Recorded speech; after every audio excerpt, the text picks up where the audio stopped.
নমস্কার বন্ধুরা, কেমন আছো তোমরা? আমার নতুন একটা ভিডিওতে তোমাদের স্বাগতম। কাল সন্ধ্যাবেলা আদির জন্মদিন উপলক্ষে আমরা ঘুরতে ঘুরতে চলে গিয়েছিলাম চাকলা মন্দিরে, বাবা লোকনাথের জন্মস্থানে। আমি প্রায় চাকলা মন্দিরে গিয়ে থাকি, এটা অনেকবার ভিডিওতে বলেছি। তো এই দিনও তার ব্যতিক্রম ছিল না। আমি প্রথম থেকেই চিন্তা করেছিলাম সন্ধ্যাবেলা চলে যাব, বাবার আরতি দেখব, প্রসাদ নেবো, তারপর বাড়ি আসবো। আমাদের বাড়ির একটা নিয়ম আছে, সেখানে বাচ্চাদের জন্মদিন 5 বছরের আগে সেলিব্রেট করা যায় না, কোনো শুভ কিছু করা যাবে না জন্মদিনে 5 বছরের আগে। তাই আমরা মন্দিরে চলে গিয়েছিলাম বাবার দর্শন করতে। এইখানটা গেলে আমি খুব শান্তি পাই, আর আদিও খুব আনন্দ পাচ্ছিল। তোমরাই দেখো, ও খুব খেলে বেড়াচ্ছিল চারপাশে। এরপর শুরু হয়ে গেল বাবার আরতি।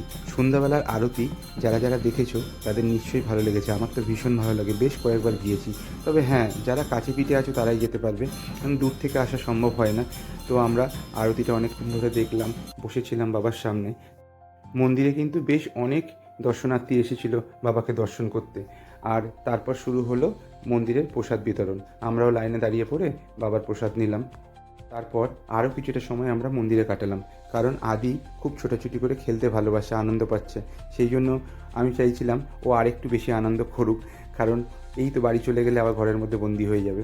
মন্দির চত্বরটাও বেশ ভালো লাগছিল, ওর মতো ছোটো ছোটো বাচ্চা অনেকগুলো এসেছিলো, তো ও তাদের দেখেও বেশ মজা পাচ্ছিল।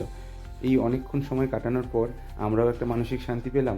তারপর আস্তে আস্তে মন্দির থেকে আমরা বেরিয়ে এলাম। একটাই কথা বলবো, যে বাবা সবার মঙ্গল করো, এই প্রার্থনা করেই আজকের ভিডিওটা আমি এখানেই শেষ করছি। আবার দেখা হচ্ছে আমাদের সঙ্গে তোমাদের নতুন একটা ব্লগে।